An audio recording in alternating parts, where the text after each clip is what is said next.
he just talked to us about like making good decisions and knowing that you represent your last name, your family. You also represent the organization you play for. That will be a part of like how people see us. But honestly, I feel like the play on the field should make us represent who we are better. I was shocked. It was a little shocking. I actually was scared to practice too. It just shows how small the world is to me. And, it could be the people around you, you never know. It could be people that you're best friends with, it could be your family, you never know. We have got report of gunfire. Pure evil came to the heart of our city. A New York City police officer and at least 3 other victims are dead after a shooting in a Manhattan office building yesterday evening. The police commissioner says 36-year-old fallen officer Didarul Islam was there working security. Officer Islam was married with 2 young boys, and his wife is pregnant with their 3rd child. He's a true blue New Yorker, not only in the uniform he wore, but in his spirit and energy of loving this city.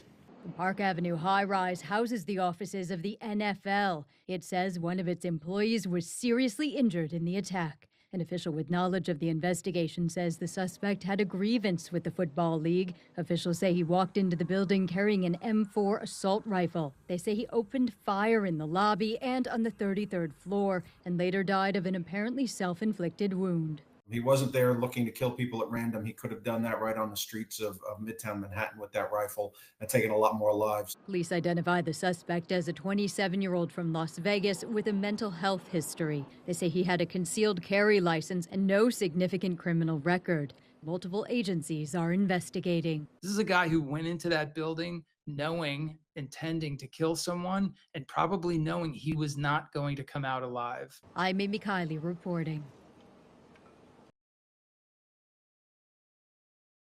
There's still remnants left over from Monday evening shooting outside of the office building where it happened here in New York City. You can see the flags there lowered to half staff. There's broken glass and a growing memorial for the 4 people killed by the 27-year-old assailant.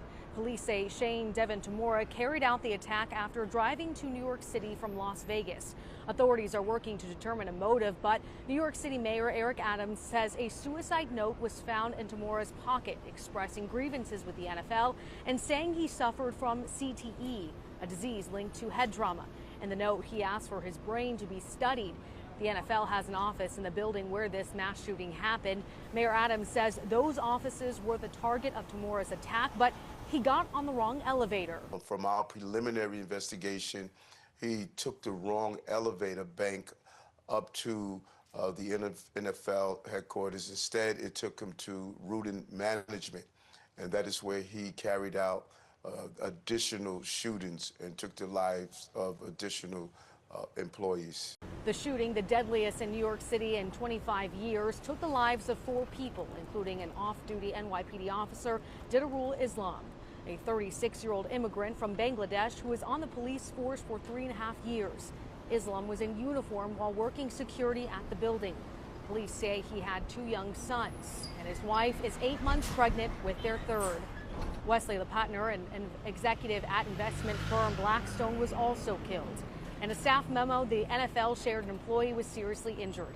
Police say Tamura used an assault-style weapon in the attack, fatally shooting himself before he could be apprehended by the police. New York Governor Kathy Hochul is calling for a nationwide ban on assault weapons in light of this attack. We're also learning that there's going to be a memorial here to honor those lives that were lost. In Midtown Manhattan, I'm Lee Waldman. As police look for more clues on the mass shooting in Midtown Manhattan, they're investigating the gunman's recent travels, as well as an apparent suicide note found at the scene. It's now believed he chose 345 Park Avenue for his attack because the NFL has corporate offices there. A source close to the investigation says the shooter's brief suicide note claimed he himself had suffered from CTE and that he wanted his brain to be studied. We've learned the gunman, identified as a 27-year-old from Las Vegas, had played youth football years ago. An off-duty police officer is among the 4 people killed in the shootings. The gunman also took his own life. The NFL's commissioner says one of their employees was seriously injured but is now in stable condition in the hospital. And joining me now to discuss is retired FBI Supervisory Special Agent Jason Pack, who is in Knoxville, Tennessee. Jason, you just heard some of the details that have emerged about the gunman and how they carried out this horrific shooting. Tell me what most stands out to you, and certainly that image of the gunman brazenly walking in broad daylight through Midtown Manhattan, carrying a long gun, is quite shocking. That's definitely not something you see every day in New York City. MJ, good morning. And first of all, our condolences to Officer Islam and those other victims that were murdered. Certainly a rough day for NYPD as they have to deal with that and also investigate the motives of this case. So what stands out is this person was determined. If you look at the Luigi Mangione case from a few months ago, he was hiding. He disguised his identity and he was waiting on someone to come out. This is just the opposite. This person got out of his car, double parked in Manhattan, walked straight into the building with a rifle, not attempting to hide his identity at all. So that tells you right there, he had no escape plan. He wasn't worried about someone seeing him. And the fact that overnight, the work by the NYPD to determine that the possible reason is this NFL connection with the CTE. We've heard about that over the past several years, MJ, with all these players coming and talking about concussions and how that's really been a problem for them. So something, and this is the key in question for investigators to determine, something must have led to the last straw that said, now I've got to go do something about this. There's something in his background, something that investigators will look for and find to determine what actually caused him to drive all the way from Las Vegas to New York City. Yeah, and in a situation like this, how would investigators typically go through the process of trying to find out the gunman's likely motive? And also just how their mental health may have been a factor in all of this. What are the processes that they would go through to get as much information about those factors? Well, first, MJ, they're going to create a timeline. And so they'll be able to document his entire travels into New York City from the 2 hours from the last point where he was sighted. His vehicle was sighted in New Jersey to come all the way into Manhattan and backtrack all the way to Las Vegas. From there, the NYPD will work with the Las Vegas Metropolitan Police to probably get a search warrant for his residence if they have not done that already. They'll look for his electronic devices, his computers, but also the human side of it. They'll interview his relatives, his friends, any people online he was chatting with to see exactly what they discussed and also what kind of search history, looking at what he was looking at on the internet and who he was in contact with, behind the keyboard. Have investigators shed any more light on what may have been the motive for this attack? The investigation is continuing. We're sending 2 teams to Las Vegas, one to execute a search warrant and the other to look at the 2 firearms and guns that were recovered. The motives appeared to be connected to the shooter's belief that he was suffering from CTE and he was an ex-NFL player. Those items just don't pan out. He never played for the NFL. And so we're still unraveling this terrible shooting that took place in the city. Yeah, he never played for the NFL, never played college football. He did play high school football. New York authorities, as you well know, Mayor, found prescription medication, a loaded revolver, and more ammunition in the suspect's car, which was double parked on Park Avenue right across from that building. Were there any indications he was planning additional violence elsewhere in New York besides the Park Avenue office building? Not at this time. We had a large number of bullets that were found in the car, but at this time, the investigation has not concluded if he was going to take more actions. What about the medication that police found in his car? Did that have anything to do with the suspect's mental health issues? It's still under investigation. As you can imagine, this is still relatively new. It's less than 24 hours.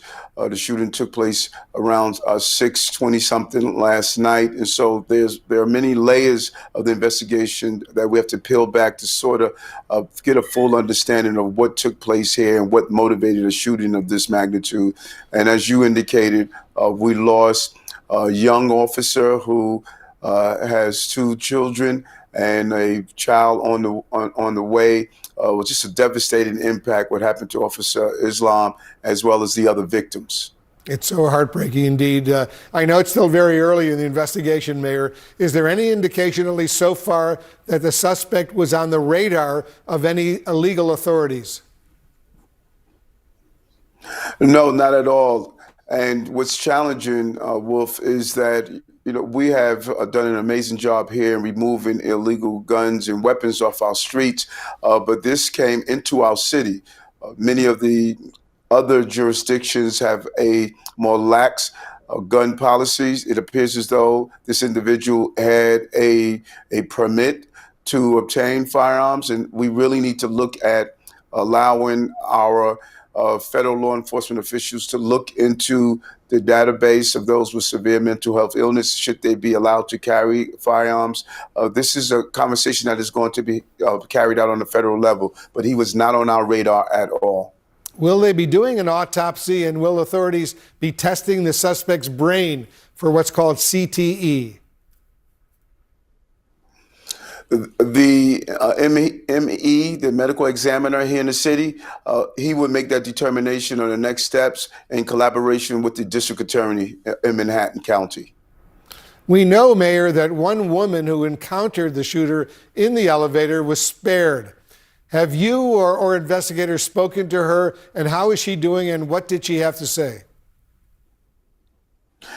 Yeah, it was pretty eerie when you looked at the video. Wolf, you saw that after the suspect shot several individuals, he came in contact with a woman who was leaving the elevator, and he allowed her to walk past him without any action at all. And he just shot one of the security guards who was behind the desk. And so that is going to be part of the investigation and the interviews that will follow. Was the suspect's concealed firearms permit that was issued in Nevada back in 2022 still active? And what do we know about the permit or any of the gun purchases? We're looking into that. That is why our team is going to Las Vegas to do a thorough investigation into the firearms to find out were they legally possessed, and were they on his permit, and was he allowed to follow? But that is part of the ongoing investigation that our detectives are going to carry out in Las Vegas.